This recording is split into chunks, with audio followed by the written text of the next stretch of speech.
있는 귀한 은혜가 있을 수 있도록 주여 인도하여 주시옵소서. 예수님 이름으로 기도드립니다. 아멘. 할렐루야. 네, 한 주간 은혜 가운데 잘 지내셨습니까? 네, 우리가 교회를 오래 다니고 신앙생활을 오래 하였다 할지라도 그 의미나 그 내용이 무엇인지 정확하게 잘 모르고 신앙생활을 하는 그러한 것들이 굉장히 많아요. 우리가 이러한 질문들이 있겠죠. 오늘 아침에 저희가 새신자 공부를 시작을 하였는데요. 도대체 신자라고 하는 그러한 사람이 누구인가? 그리스도인이 누구인가라는 그러한 질문을 하였을 때, 신자는 이러한 사람이에요 라고 이야기를 할 수 있지만, 막상 신자라고 하는 성도라고 하는 그 의미가 무엇인가라는 것들을 우리가 나눈다라 그러면, 사실 그게 또 뭐지? 하는 게 바로, 우리가 가지고 있는 그러한 생각들이죠. 명확하게 잘 모르는 그러한 부분들이 굉장히 많습니다. 어디 이것뿐이겠습니까? 우리가 복음이 무엇인가라는 그런 질문에 대하여서도요. 복음이 무엇이지? 복음은 예수님을 믿는 거야. 복음이 무엇이야? 라고 나름대로의 그러한 생각들을 가지고 있지만, 그러나 복음이 무엇인지에 대해서 우리가 또 나눈다라는 것도 쉽지 않아요. 구원에 대하여서도 그렇고요. 그런데 저는 이러한 주제들 속에서도 참 모호하게 우리에게 다가오면 굉장히 익숙하지만 굉장히 모호한 그러한 것 중에 하나가 바로 교회라는 그러한 것이라고 생각합니다. 교회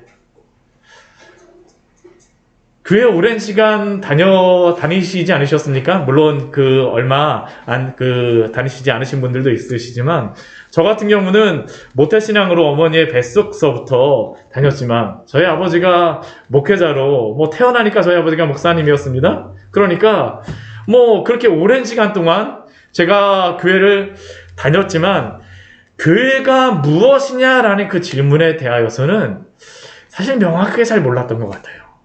교회가 어떠한 것이고 교회가 무엇인가. 교회하면 저에게 어린 시절 그냥 떠올랐던 그러한 생각들을 하게 되면, 저희 아버님이 목회하셨던 그리고 건축하셨던 그러한 교회가 이렇게 야트막한 언덕 위에 빨간 벽돌로 다 해갖고 이렇게 지어진 그러한 교회. 그리고 또 그 교회 안에서 여름 성경학교가 되면 아이들 초코파이하고 요구르트 나눠주게 되면 그 요구르트하고 초코파이 먹겠다라고 오고, 저는 여름 성경학교 별로 관심도 없습니다. 아이들 많이 와서 놀 수 있으니까 너무나 그게 좋았어요. 그리고 또 성탄절이 되어지게 되면 이제 오늘 저희가 트리 설치하겠다라고 광고를 했었는데요. 그 성탄절 트리 세워놓고 또 24일 저녁에는 성탄 전야 행사로 이렇게 연극도 하고 발표도 하고, 또 밤에는 곳곳을 이렇게 새벽송 돈달해갖고 앞에 가갖고 찬양 부르고 하였던 것들. 교회라고 하게 되면 저에게는 이러한 모습들이 생각이 납니다. 여러분들은 어떠세요? 어린 시절 생활했던 그러한 교회 생활들, 저와 동일하진 않을 겁니다. 각자 그러한 신앙생활들이 있고요. 한번 이렇게 교회 가셨다가 오셨던 그러한 경험들이 있으실 수도 있겠지만, 그러나 우리가 교회 하게 되면 이러한 건물이라던가 교회에서 무엇을 하였던 것이 우리에게 가장 먼저 생각나고요. 그것이 기억됩니다. 그런데 우리가 교회라고 할 때에 한 가지 분명한 것은, 그리스도인의 삶은 항상 교회와 함께하는 삶이라는 것입니다. 교회와 함께하지 않고요, 그리스도인의 삶을 살아갈 수가 없어요. 비록 시대가 변하고 사람 간의 그러한 가치관의 차이가 있다 할지라도, 예수님을 믿는 그러한 성도들은 항상 교회와 관련을 맺었었고요. 교회와 관련을 맺고 있으며 교회와 관련을 맺으며 살아가게 됩니다. 왜냐하면 성도의 삶이라는 것이요, 교회와 뗄 수가 없는 그러한 삶이기 때문입니다. 이것은 이론적으로만 그런 게 아니고 실제로 다 그렇지 않습니까? 실제로 다 그래요. 참된 그리스도인이라고 하면 교회를 사랑하며 교회와 관련을 맺으며 또 마땅히 교회를 사랑해야 합니다. 왜냐하면 교회는 사람의 교회가 아니라 그리스도의 교회이며 그리스도의 몸이기 때문입니다. 제가 이 주일 그 말씀에서 새벽에 그러한 말씀을 가지고 새벽에 그 나누는 그 큐티의 본문을 가지고 계속 말씀을 나누었었는데요. 연말까지 아니면 내 그 연초까지 해서 지금 그 말씀을 교회에 대한 그런 말씀으로 저희가 좀 주제를 정해갖고 좀 말씀을 나누고자 합니다. 왜냐하면요, 우리가 교회를 개척하고 났지만 교회가 진짜 무엇인가 라는 것에 대해서는 이게 명확하지 않기 때문이에요. 그래서 교회 신앙생활을 한다 하면서도 내가 도대체 신앙생활을 하고 교회를 다닌다는 것이 무엇인가 라는 것들을 잘 모르기 때문에 우리가 실수하고 잘못하고 행하는 그러한 사람들이 너무나도 많아요. 그래서 저는 이렇게 나누어지는 이 말씀을 통하여서 우리가 교회가 무엇인가라는 것들을 깨달음으로 말미암아 우리의 신앙이 참된 그리스도의 반석 위에 서 있는 그러한 은혜가 있기를 소원합니다. 또 그러한 것들을 기도하며 저도 말씀을 준비하도록 하겠습니다. 오늘 그 마태복음 16장 13절에서부터 18절까지의 말씀은 사실은 제가 여러 번 전하였던 그러한 말씀입니다. 여러 번 이 말씀을, 이 본문을 가지고도요 설교를 했었고, 또 이 본문과 관련해서 또 다른 설교를 하면서 이 본문을 제가 그 말씀을 전하였던 그러한 그것도 있는데요. 이 말씀을 가지고 교회에 대하여서 시작을 할 수밖에 없습니다. 왜냐하면 예수님께서 교회에 대하여서 말씀하시는 그 첫 번째 관련된 그러한 말씀이 바로 이 마태복음 16장 13절서부터 이 18절까지의 말씀이기 때문입니다. 예수님이 교회에 대하여서 예수님이 정의를 해주셨어요. 교회가 무엇인가라는 것을 예수님이 정의해 주신 말씀이 바로 마태복음 16장 말씀이기 때문에 제가 다시 한번 우리가 이 말씀을 가지고 나누고자 합니다. 오늘 마태복음 16장 13절에서 13절까지의 그 18절까지의 말씀을 보게 되면 예수님께서는 빌립보 가이사랴 지방으로 가십니다. 이게 그 빌립보 가이사랴 지방으로 가시게 되는데요. 이게 빌립보 가이사랴 지방으로 가시는 게 그냥 가시는 게 아니고요. 예수님께서 이제 그 갈릴리 지역에서 복음의 사역들을 대부분 하셨어요. 복음을 전파하는 그러한 사역들을 갈릴리 지역에서 하셨습니다. 갈릴리 호수 주변에서 12명의 제자들을 부르시고 또한 그들을 가르치시며 병자를 고치시는 그러한 일들이 대부분 많은 예수님의 공생의 사역들이 대부분 다 갈릴리 지역에서 일어났습니다. 그런데 이 갈릴리 지역의 그러한 사역들을 거의 마무리가 되시면서 예수님께서 어떻게 하시냐면 갈릴리 주변으로 다 이렇게 전도 여행을 다니세요. 전도 여행을 다니십니다. 우리 15장 말씀을 보게 되면 예수님께서는 두로와 시돈 지방으로도 가시고요. 또 칠병이어의 그러한 기적을 데가볼리 지역에 행하십니다. 이게 굉장히 큰 지역입니다. 이게 그 두로와 시돈은 이스라엘 땅을 넘어서는 이방 지역이에요. 이방 지역이고 지금으로 치면 레바논 지역이에요. 그쪽까지 가셔갖고 가나안 여인의 귀신 들린 딸을 고치는 그러한 일들을 행하시고 거기서 데가볼리 지역, 이 데가볼리라고 하는 것은 10개의 도시라는 것인데요. 이게 이스라엘 땅이 아니라 갈릴리 그러한 지역이긴 한데 갈릴리 반대편에 헬라의 그러한 사람들 10개, 로마에서 세운 10개의 도시가 있던 지역이 데가볼리 지역에 가셔서 예수님께서 하셨던 것이 무엇이냐면 칠병이어에게 기적을 행하십니다. 그리고 그러한 것들을 행하시고 나서 다시 갈릴리 지역에 오셨다가 어디로 다 올라가시게 되냐 하면요, 가이사랴 빌립보로 다 올라가게 됐어요. 가이사랴 빌립보 가이사랴라고도 나오는데요. 예수님의 그 갈릴리 사역을 마무리하시면서 제자들과 이렇게 함께 다니시는 겁니다. 이게 길 위에서 다니시면서 이게 굉장히 의미가 있는 게 무엇이냐면 마지막 이제 제자들과 함께 지금 이렇게 올라가시면서 어디로 다 결국엔 가시냐 하면요, 예루살렘으로 다 가십니다. 이제 예루살렘으로 다 이제 가세요. 예루살렘으로 다 가시면서 제자들에게 집중적으로 말씀을 특별히 가르쳐 주십니다. 왜 이게 필요하냐 하면 오늘도 그 새신자 교육을 하지만 오늘 두 분이서 같이 했습니다. 신희경 선생님과 우리 조일근 성도님과 같이 했었는데요. 근데 그 두 분과 같이 소그룹으로 다 이렇게 하게 되면요, 굉장히 좋은 게 뭐냐면 집중해서 할 수가 있어요. 그 앞에 예수님의 사역을 보게 되면 굉장히 많은 사람들이 오거든요. 예수님이 말씀을 전하시는데 막 하면서 예수님 나 죽어가요 하면 오게 되면 예수님이 어떻게 하실까요? 말씀 전하시다가도 말고 또 고쳐주시기도 하셔야 되고요. 또 중간에 사람들이 막 모르시니까 식사할 겨를도 없으셨다라고 하거든요. 정말 예수님이 너무나 바쁘세요. 제자들을 가르치시기도 하지만 그 제자들뿐만 아니라 많은 사람들이 다르게 가르쳐야 되니까 집중하실 시간이 없으셨던 거거든요. 그래서 제자들과 함께 이렇게 여러 곳으로 다니게 되면, 그럼 이렇게 되게 되면 몇천 명이 따라다닐 수가 있습니까? 그렇지 못하잖아요. 그렇게 다니시면서 예수님이 집중적으로 말씀을 가르치시는 것입니다. 그리고 가이사랴 빌립보 지역에 올라갔어요. 이게 지금 앞에 있는 사진이 이게 가이사랴 빌립보의 그러한 사진을 찍어 놓은 것입니다. 예, 이스라엘에서 이렇게 아름다운 지역이 별로 없어요. 이게 지금도 가보게 되면요, 이게 벌써 2000년 전에 이렇게 막 해놨던 그러한 유적지인데, 여기 그 물이 굉장히 많습니다. 여기 물이 굉장히 많죠. 이스라엘은 물이 없어요. 이스라엘에서는 조그만 샘이라도 나오잖아요. 그 샘이 다 무엇인지 아십니까? 국립공원입니다. 물만 나오면 국립공원이에요. 물 나오는 데가 별로 없거든요. 근데 여기는 보십시오. 강을 막 이루어요. 강을 막 이룰 정도로 다 물이 막 이렇게 막 흘러옵니다. 이 여름 같은 경우에 지금 여름인데요. 이 나무들이 이렇게 울창한 거 보면 꼭 우리나라라고 해도 뭐 믿을만해요. 근데 이 가이사랴 빌립보 가게 되면 여기 막 물이 흘러오니까, 야, 이게 이 가이사랴 빌립보 뒤에 보게 되면 산이 있습니다. 절벽이 있는데요. 저는 이 가이사랴 빌립보 가갖고 처음에 생각해, 저 절벽으로 가게 되면 큰 폭포가 막 떨어지고 있을 것이다라고 생각을 했어요. 왜냐하면 이렇게 물이 많으니까요. 근데 신기한 거는요, 그 가이사랴 빌립보 그 절벽에 가잖아요? 폭포 없습니다. 폭포 없어요. 지금 물이 어디서 나오는 거냐면 여기 가이사랴 빌립보 여기에 보게 되면 조그만 샘들이 막 솟아올라와요.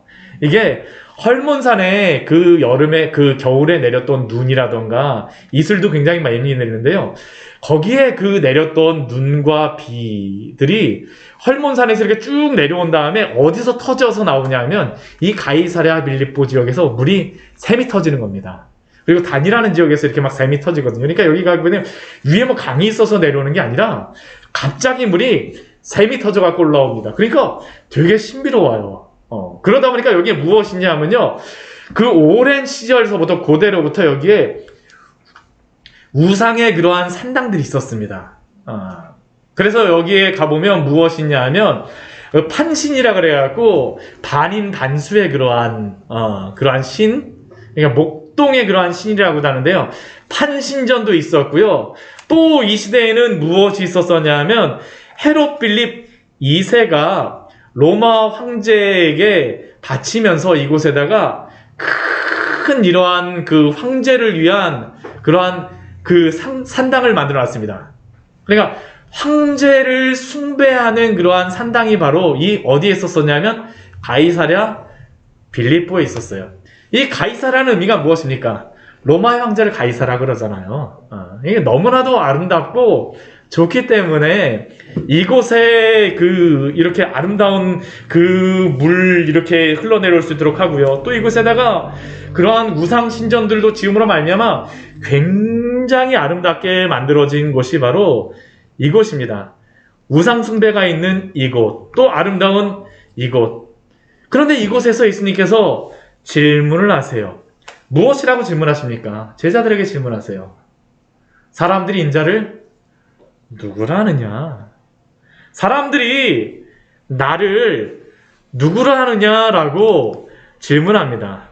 나를 누구라 하느냐? 우상의 본고지와 같은 이 장소에서 물어보시는 예수님의 질문은 예사롭지 않습니다. 그래서 예사롭지 않아요. 이 지역 자체가 그렇기 때문입니다.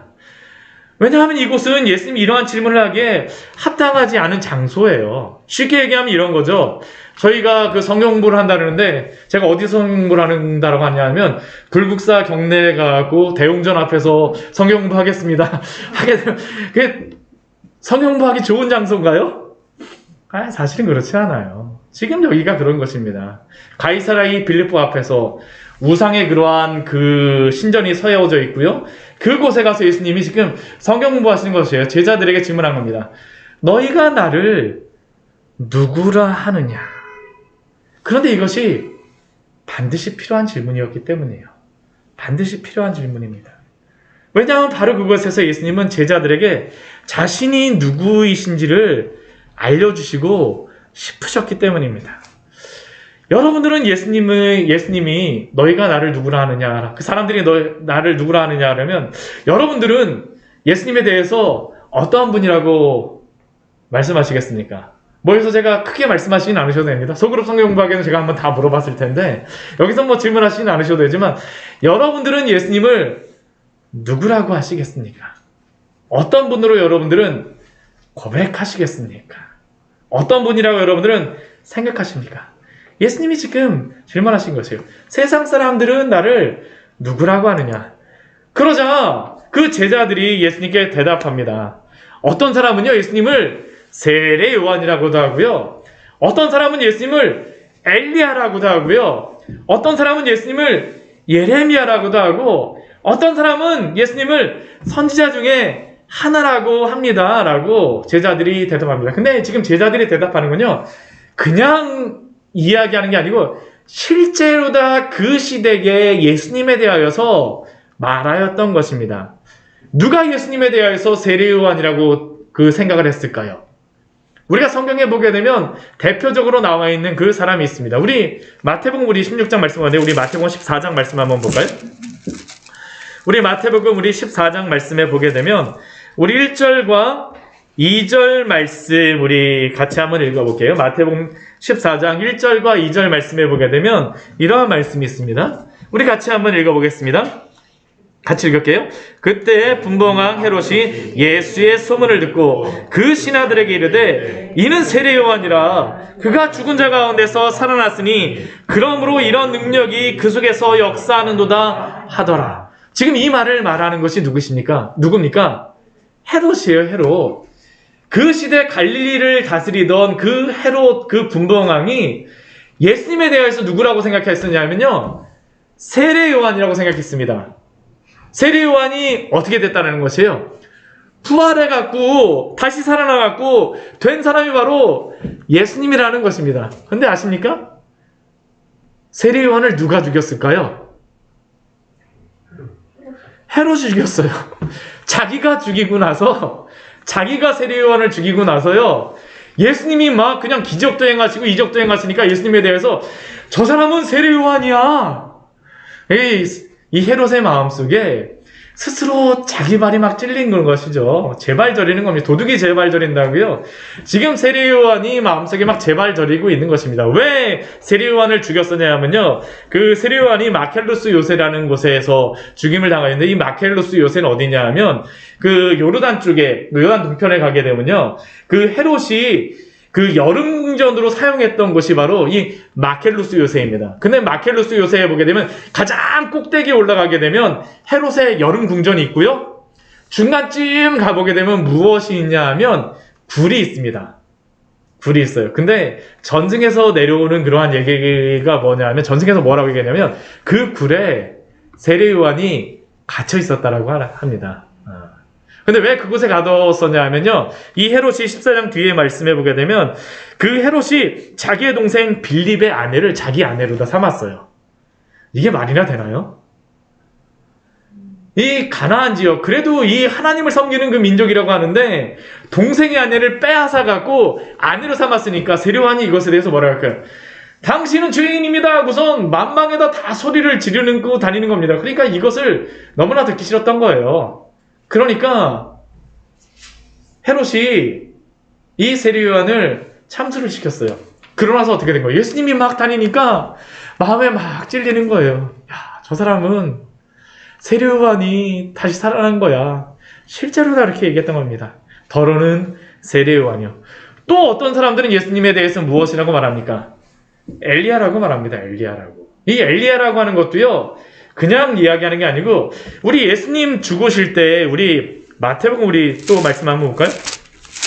우리 뒤에 말씀해 보게 되면 마태복음 우리 27장의 말씀이죠. 우리 27장 우리 46절 말씀해 보게 되면 46절 말씀 우리 47절 말씀 같이 한번 읽겠습니다. 같이 읽을게요. 제 9시쯤에 예수께서 크게 소리질러 이르시되 엘리 엘리 라마 사박다니 하시니 이는 나의 하나님 어찌하여 나를 버리셨나까 하는 뜻이라. 거기 섰던 자 중 어떤 이들이 듣고 이르되 이 사람이 엘리야를 부른다 하고. 예수님이 엘리 엘리 라마 사박다니 하니까 뭐로 들었냐면 엘리야라고 들었습니다. 엘리야라고요. 근데 이게 그냥 엘리야라고 듣는 게 그냥 듣는 게 아닙니다. 이유가 있어요. 우리 말라기 말씀을 한번 볼게요.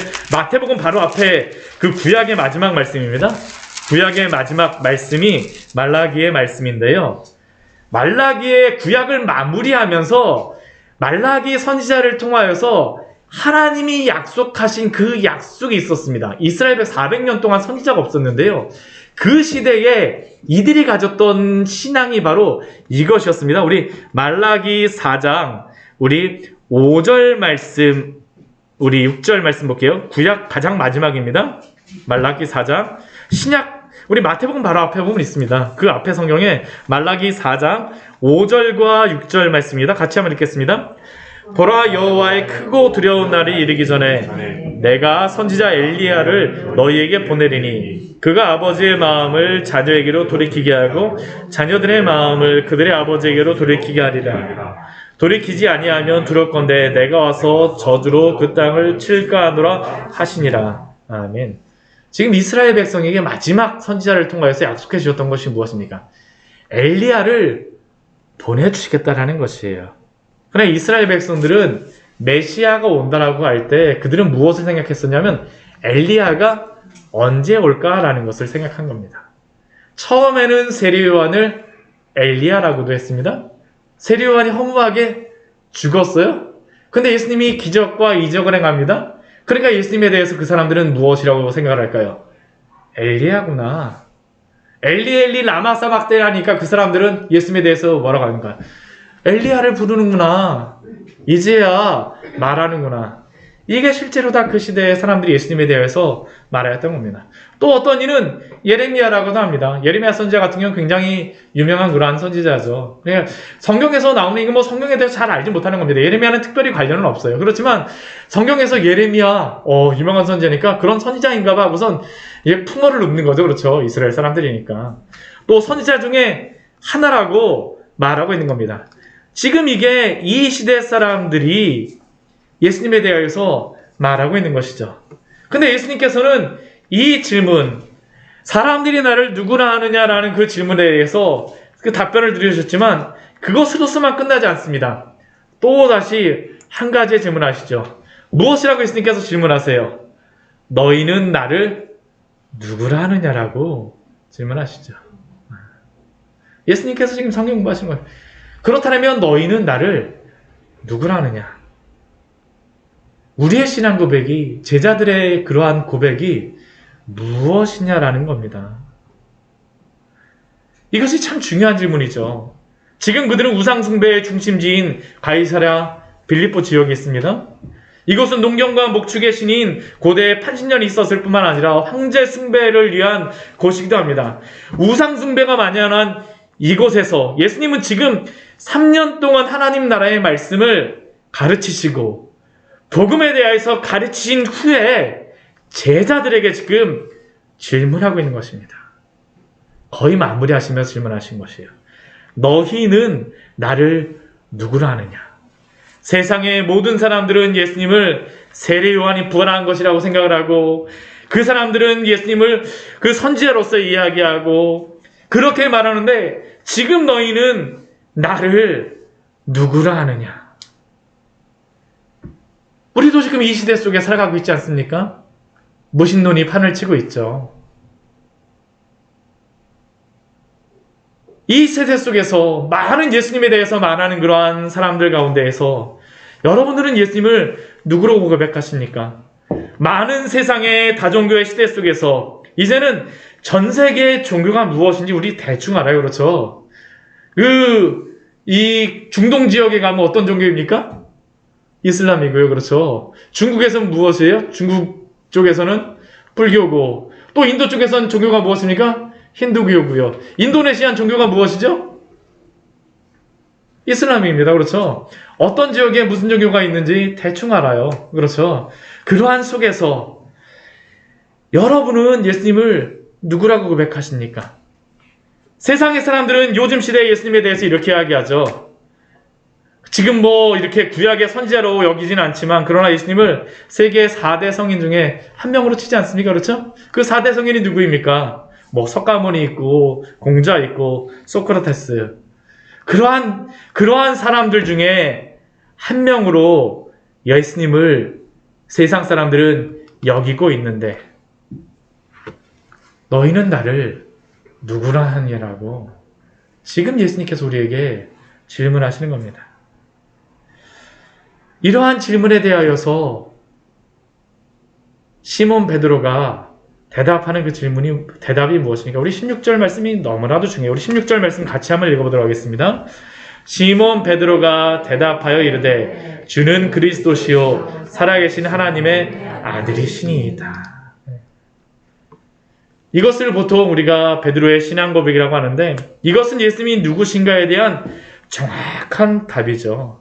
첫 번째로 예수님은 주입니다. 주. 이것은 단순히 이스라엘 사람들이 예수님을 선지자로서 훌륭한 랍비 정도로서 존경할 만한 존재로서가 아니라 예수님이 바로 주인이시라는 겁니다. 주세요. 이것은 바로 예수님이 우리의 구원의 주요, 우리 삶의 주인이심에 대한 베드로의 고백입니다. 그 주가 되신다는 그 의미가 무엇입니까? 그리스도가 되어진다는 것이죠. 예수님이 주가 되어진다는 그러한 의미는요, 그리스도 안에 다 들어있습니다. 그리스도 안에 다 들어있어요. 이 그리스도라는 그 의미가 무엇입니까? 제가 여러 번 말씀드렸죠? 기름 부음을 받은 자, 메시아라고도 이야기합니다. 근데 이 기름 부음을 받은 자라는 게 그 구약 성경에 보게 되면 세 가지의 직임이에요. 이 그리스도는 예수님의 이름이 아닙니다. 이건 뭐냐면 예수님의 직임이에요. 직책이에요. 그런데 구약 시대에서 그리스도라고 불렸던 사람들이 있습니다. 누가 그리스도라고 불렸을까요? 기름 부음을 받은 사람들이에요. 선지자, 제사장, 왕입니다. 이들은 기름 부음을 받고 나서 선지자, 제사장, 왕이 되었습니다. 선지자가 되어서 하였던 것이 무엇일까요? 우리 그 선지서 말씀해 보게 되면 선지자들이라는 것이 무엇입니까? 하나님의 말씀을 듣고 전하는 것입니다. 이게 바로 선지자가 하는 일이에요. 예수님이 선지자 되셨다는 것은 무엇입니까? 하나님의 말씀을 가르쳐 주세요. 이거는 저자직강입니다. 그렇죠? 저자직강이에요. 하나님 나라에 계셨던 그분께서, 하나님이신 그분께서 직접 오셔서 하나님 나라의 복음을 직접 가르쳐 주세요. 선지자의 일을 하신 겁니다. 예수님은 선지자세요. 하나님 나라에 대하여서, 하나님에 대하여서 알려주세요. 이게 바로 예수님이 선지자 되셨다는 것이죠. 그리고 예수님이 제사장 되셨다는 것은 무엇입니까? 제사장은 어떤 의미가 있죠? 구약시대 제사장은 무엇입니까? 하나님께 제물을 드려요. 제물을 드립니다. 양하고 소를 가져오게 되면 이 양하고 소를 가져와서 그 잡은 다음에 그 제물을 누구한테 줄까요? 제사장에게 줍니다. 제사장에게 주면 제사장은 어떻게 할까요? 그 피를 가져옵니다. 그 피를 가져와서요, 그 피를 제단에다가 뿌리고 또한 지성소 안에 들어가고 이 속죄소 위에, 그 언약궤 위에 그 뚜껑에 이렇게 뿌립니다. 그게 바로 제사장이 하는 일입니다. 이걸 누가 하셨다는 겁니까? 예수님이 하셨어요.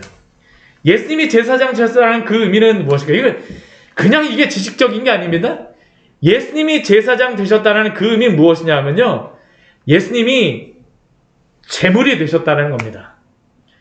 예수님이 양을 드리셨나요? 하나님 앞에? 예수님이 소를 드리셨나요? 예수님이 이 땅에 오셔갖고 그 비둘기 새끼 가지고 하나님께 드리신 적 있으신가요? 없어요. 그럼 예수님이 어떻게 제사장으로서 그 하나님의 그 제사장의 일을 감당하셨습니까? 자신을 드리셨어요. 어디에서요? 십자가 위에서 자신을 직접 하나님께 드리신 겁니다. 그래서 예수님이 제사장 되셨다는 것은 자신이 제물이 되셨다는 것이 있습니다. 또 그것을 누가 행하시는 것입니까? 예수님이 직접 행하시는 것이에요. 그래서 예수님의 제사장은 제물이자 제사장의 역할을 한꺼번에 하시는 겁니다. 근데 예수님이 제사장 되심으로 말미암아 일어나는 것이 무엇입니까? 우리의 죄가 그리스도 안에서 해결이 되어지는 겁니다. 죄를 짓게 되면 그 결과는 무엇일까요? 죄의 싹은 사망이면 다 죽어야 돼요. 죄인은 무조건 하나님 앞에서 그 죄에 대해서 책임을 짓고 죽어야 됩니다. 그래서 구약시대에 그 대신 죽이기 위한 그러한 것이 무엇이었어요? 제물이었어요. 양과 소였어요. 근데 우리는 더 이상 드리지 않잖아요. 왜요? 예수님이 제물이 되어주시고 제사장이 되어주셨기 때문입니다. 우리의 모든 죄를 담당하셨기 때문이에요. 예수님이 제사장 되어주신 겁니다. 또 예수님이 왕이 되어주셨다는 것은 무엇입니까? 이렇게 우리의 죄를 다 담당하셨습니다. 그냥 내버려 두실까요? 아니에요. 왕이 되셔서 통치하시는 것입니다. 구원하신 백성을 그냥 내버려 두지 않으세요. 우리를 다스려 주십니다. 하나님 나라까지 우리를 인도하여 주세요. 우리의 삶에 간섭하여 주세요. 이게 바로 예수님이 우리의 왕이 되어주셨다는 것입니다. 이게 바로 주는 그리스도라는 그러한 의미이죠. 주는 그리스도라는 겁니다.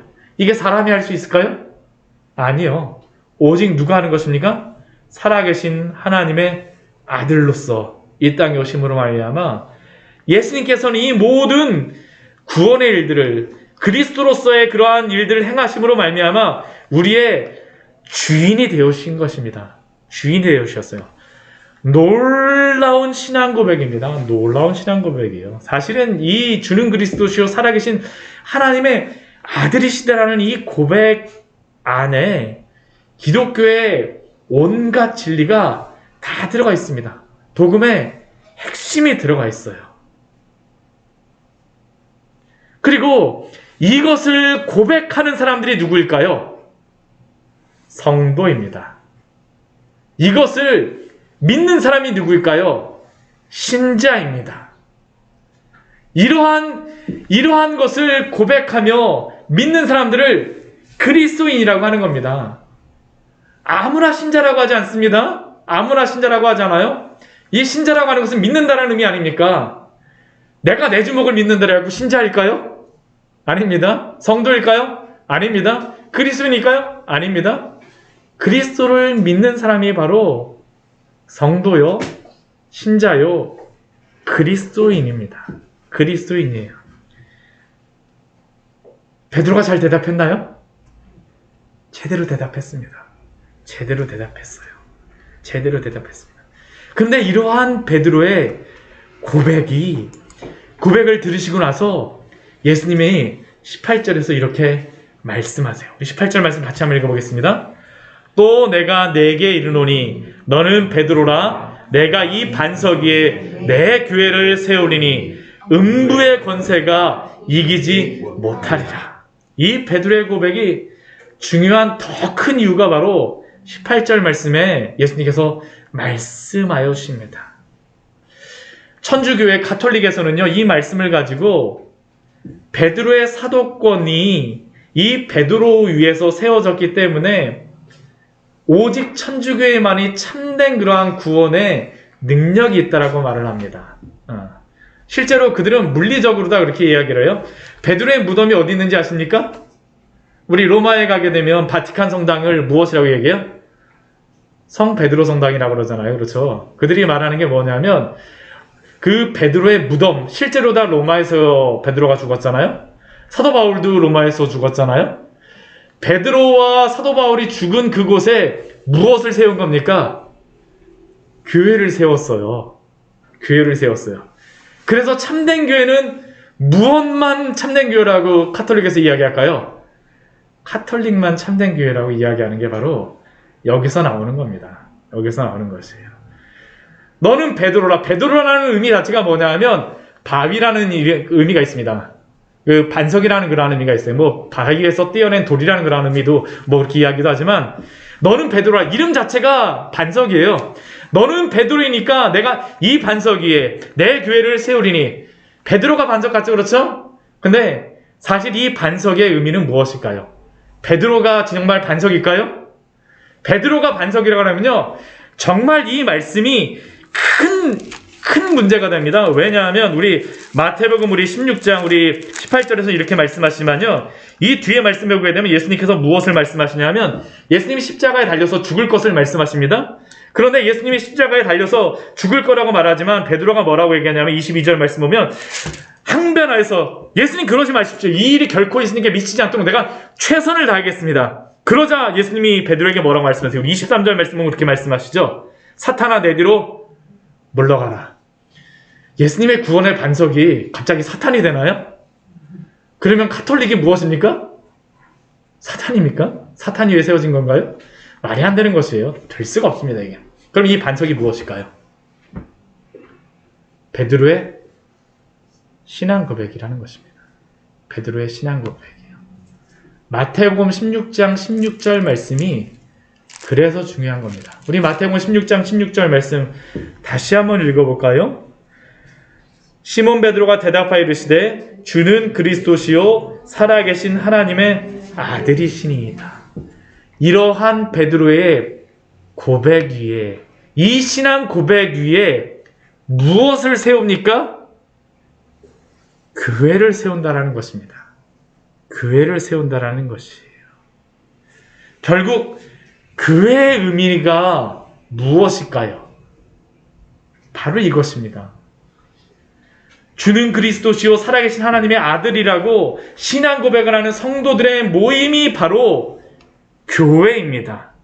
교인일 뿐만 아니라 그것이 참된 성도일 뿐만 아니라 그러한 모임이 무엇입니까? 바로 교회예요. 이것이 바로 교회입니다. 근본적인 그런 예수님께서 정의해 주셨습니다. 우리 교회라고 하는 단어는 원어적으로 보게 되면요. 에클레시아라는 그러한 단어입니다. 에크라는 게 어디로부터라는 걸 하는 거예요. 어디로부터. 근데 이 에클레시아라는 이 단어가 어떤 의미냐면 그 불러내는 자들, 어디로부터 불러낸 자들이 바로 이 불러낸 자들의 모임이 바로 이 에클레시아라는 그러한 의미입니다. 즉 예수님께서 교회라는 이 의미는 어떠한 건물의 의미, 뭐 빨간 벽돌, 언덕 위에 있는 거 그게 아니고요. 이 교회라는 의미가 무엇입니까? 하나님께서 구원의 그러한 자리로 불러낸 자들의 모임, 구원한 성도들의 모임, 공동체를 이루는 그러한 사람들의 그 선택받은 하나님의 백성들의 모임을 교회라고 예수님께서 말씀하시는 것입니다. 말씀하시는 것입니다. 교회가 그래서 건물인가요? 아니요. 단순히 사람들이 모였다고 해서 그것이 교회라고 할 수 있을까요? 아니요. 교회를 바로 이 반석, 예수님이 주요 그리스도이시며 하나님의 아들로서 고백하는 자들의 모임이 바로 교회입니다. 이렇게 구별되고 불림을 받은 사람들, 선택받은 사람들의 모임이 바로 교회인 것이에요. 이게 바로 교회입니다. 그래서 이 말씀을 나눌 수밖에 없어요. 누가 성도인가라는 것도 여기서 나눌 수밖에 없지만요. 교회가 무엇인가라는 것들을 나눌 때에도요. 여기로부터 우리가 말씀을 나눌 수밖에 없죠. 시작할 수밖에 없습니다. 우리 신약 성경을 보게 되면 제가 오늘 이 마태복음 16장 말씀을 가지고만 말씀하고 있지만 우리 신약 성경 여러 본문을 말씀을 보게 되면요. 교회에 대하여서 여러 가지로 정의하고 있습니다. 첫 번째는요. 교회라고 하는 것은 하나님이 구원받은 성도들 아닙니까? 근데 이 구원받은 성도들을 또 어떤 사람들을 이야기하냐면 하나님의 선택을 받아서 그리스도와 영적으로 연합하여 하나님께 이끌린 천상의 성도들도 교회라고 합니다. 하늘나라에 이미 올라가 있는 그러한 성도들도 무엇일까요? 교회입니다. 그 모임도 교회예요. 이것은 하나님 나라에 있는 승리한 교회입니다. 이미 구원받아서 승리하여서 교회를 이루고 있어요. 그리고 또 우리 교회를 무엇으로 말할까요? 이 땅 위에서 있는 신자들의 모임. 현재 예수 그리스도를 믿으며 그 구원의 은혜를 누리기 위해서 승리를 얻기 위해서 지금도 분투하며 싸우고 있는 교회를 무엇이라고 말할까요? 그것이 바로 교회입니다. 전투하는 교회라고 이야기를 해요. 그 천상의 교회는 승리한 교회이지만 지금 이 땅에서는 전투하는 교회입니다. 분투하는 교회예요. 세 번째는 또 어떠한 자들을 교회라고 이야기하냐면, 이게 다 교회의 의미로서 그 신약 성경에 나와 있는 것입니다. 또 어떠한 것을 교회라고 이야기하냐면, 이렇게 교회 지도자들의 인도를 따라서 하나님을 예배하며 그리스도를 예배하는 세계의 모든 믿는 자들을 또 무엇이라고 말할까요? 교회라고도 이야기합니다. 그러니까 교회라는 것이 여러 가지로서 말씀하고 있죠. 또 네 번째에는 각 지역에 세워진 아까 그것은 세계의 모든 자들이라고 했는데요. 각 지역에 예배하기 위하여서 세워진 교회들의 신자들의 모임도 무엇이라고 할까요? 교회라고 합니다. 그래서 신약 성경에 보게 되면 에베소 교회도 있고요. 고린도 교회도 있고요. 로마 교회도 있고 갈라디아 교회도 있고요.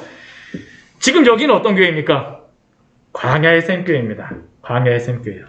그러나 우리가 신약 성경의 여러 가지 정의들, 모든 것들을 다 우리가 보게 되면 핵심적인 것은 무엇입니까? 그리스도를 믿고 그리스도를 주로 고백하며 하나님의 아들로 고백하는 자들, 그 모임이 교회의 가장 기본적인 것이라는 겁니다. 그게 바로 교회의 의미이죠. 따라서 그리스도를 믿는 성도는 현재 자신이 섬기고 있는 지상의 교회에 속한 존재로서 예수님을 주요 그리스도로 고백해야 됩니다. 또한 지상의 교회는 그리스도를 포함하고 있어요. 그리스도가 머리가 되어지기 때문에 참된 성도는 우리가 속한 이 교회를 사랑하는 것이 마땅합니다. 왜 우리가 이 교회를 사랑해야 될까요? 오늘 말씀해 보게 되면 예수님이 참 중요하게 말씀하시는 것이 있습니다. 그게 뭐냐면 이 반석 위에 무엇을 세운다라고 말씀하십니까? 내 교회를 세우리니라고 말씀하세요. 그냥 교회를 세운다라고 말씀하시지 않고 예수님께서 무엇을 그 앞에 붙이십니까? 내 교회라고 말씀하십니다. 이것을 명확하게 우리가 인식하는 것이 중요하죠. 우리가 속한 교회, 우리가 다니는 교회는 어떠한 교회입니까? 내 교회입니다. 그냥 나의 그런 교회가 아니라요. 그리스도의 교회라는 겁니다. 예수님의 교회예요. 이것이 바로 이 세상의 다른 공동체와 교회가 근본적으로 다른 이유입니다. 예수님께서는 어떠한 다른 공동체를 내 무엇이라고 말씀하신 적이 없으세요. 이것이 왜 중요하냐면요. 유대인들이 예수님을 십자가에 못 박은 큰 이유 중에 하나가 무엇이냐면 그들이 생각하는 그리스도와 예수님이 틀렸기 때문입니다. 그들은 예수님이 오시게 되면 무엇을 하실 것이라고 생각을 하냐면요. 로마로부터 구원해 주실 것이라고 생각을 했어요. 그리스도가 오게 되면 우리를 로마로부터 구원하셔서 우리를 잘 살게 해주실 거야. 근데 만약 그것이 목적이라 그러면 예수님은 내 교회가 아니라 무엇이라고 말씀하셨을까요? 내 국가, 내 유대, 내 민족이라고 말씀하셨겠죠. 그러나 예수님은 어떠한 국가적인 기관이나 모임을 내 것이라고 말씀하지 않으시고 오직 교회만을 향하여서 내 교회라고 말씀하셨습니다. 왜 내 교회라고 예수님이 말씀하실까요? 우리가 21절 우리 마태복음 우리 오늘 본문은 아니지만 21절 말씀해 보게 되면 이 말씀을 이 고백을 들으시고 나서 예수님이 첫 번째로 말씀하시 자신이 죽으실 것을 말씀하세요. 이때로부터 이 고백을 들으신 후서부터 예수 그리스도께서 자기가 예루살렘에 올라가 장로들과 대제사장들과 서기관들에게 많은 고난을 받고 죽임을 당하고 제3일에 살아나야 할 것을 제자들에게 비로소 말씀하시니. 왜 내 교회라고 하실까요? 오직 교회 안에만 구원이 있기 때문입니다. 구원이 있기 때문이에요. 사도행전 20장 28절 말씀은 이렇게 사도 바울을 통해서 하나님께서 이렇게 말씀하셔요. 여러분은 자기를 위하여 또는 온 양떼를 위하여 삼가라. 성령이 그들 가운데 여러분을 감독자로 삼고 하나님이 자기 피로 사신 교회를 보살피게 하셨느니라. 무엇으로 사셨다고요? 자기 피로 사신 교회입니다. 그래서 예수님께서는 내 교회라고 말씀하세요. 교회는 바로 주님이 피로 사신 곳입니다.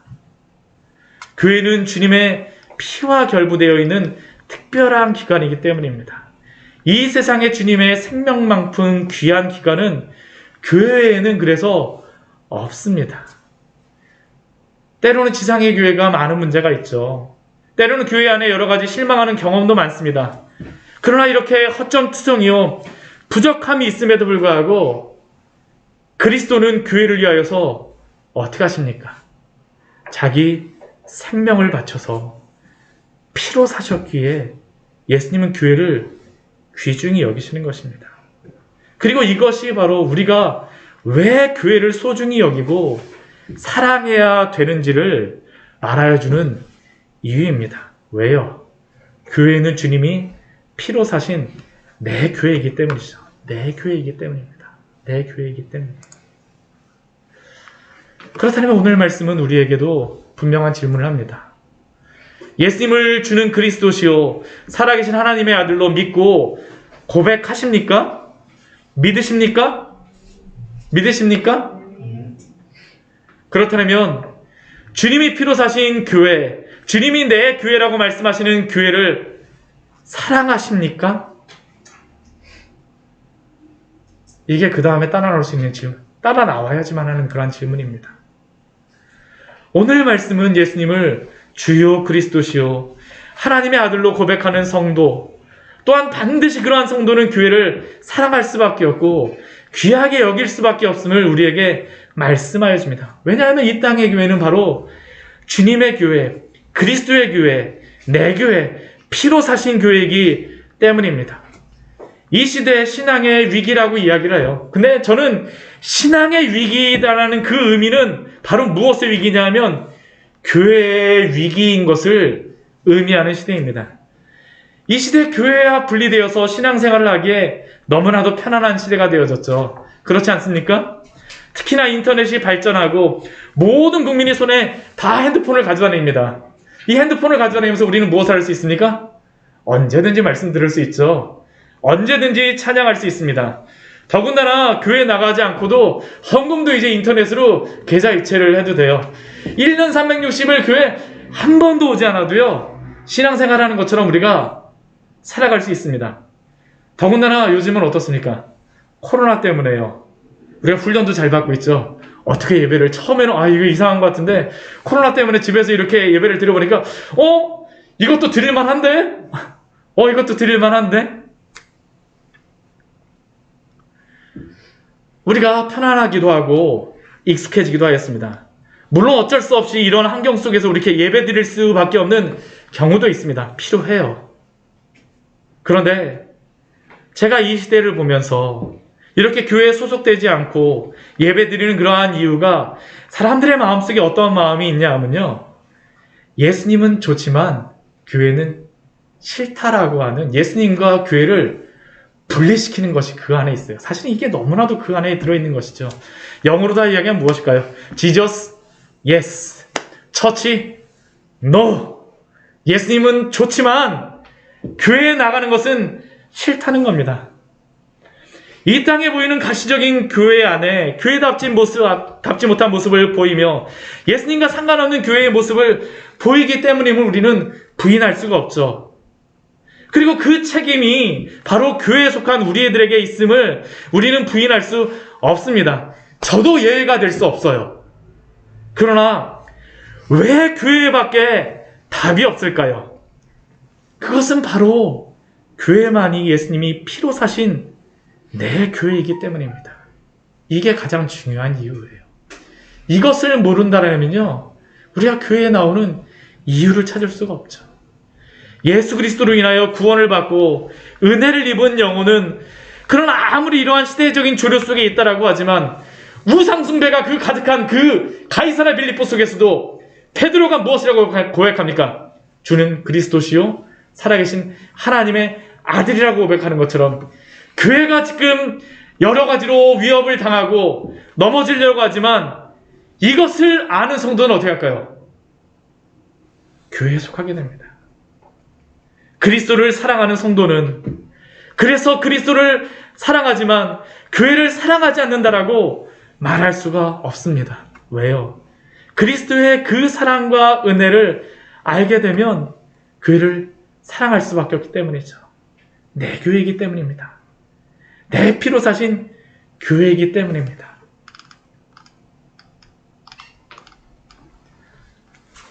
때로 우리는 이 지상교회 안에서 연약함과 부족함을 볼 때가 있습니다. 저는 우리 광야의 샘교회도 예가 아니라고 생각을 해요. 이렇게 오시면서 이런 분들이 있어요. 우리 광야의 샘교회는 작아갖고 너무 가족 같아요. 100명만 되보십시오. 가족 100명 있는 우리 가족 있습니까? 잘 없어요. 그렇죠? 저랑 아마 한 3개월, 몇 개월만 저랑 막 하시다 보면 우리 목사님, 정말로 결점이 하나도 없는 줄 알았는데 한 며칠만 같이 해보십시오. 우리 목사님 왜 저거밖에 안 돼? 여러분들 분명히 이렇게 말씀하실 거예요.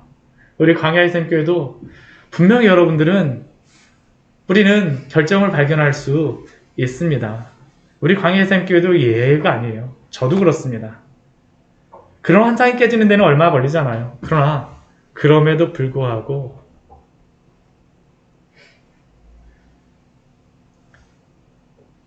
교회는 그리스도의 교회임을 기억하시기 바랍니다. 내 피로 사신 교회. 말씀을 정리하도록 하겠습니다. 주님이 피로 사신 교회에게 끝까지 교회를 사랑하고 지키십시오. 그리고 이렇게 주님이 피로 사신 교회를 사랑하는 성도를 예수님은 내 교회에 속한 자녀로 또한 끝까지 지키시고 보살피시고 인도하여 줄 줄 믿습니다. 같이 기도하도록 하겠습니다. 우리 오늘 교회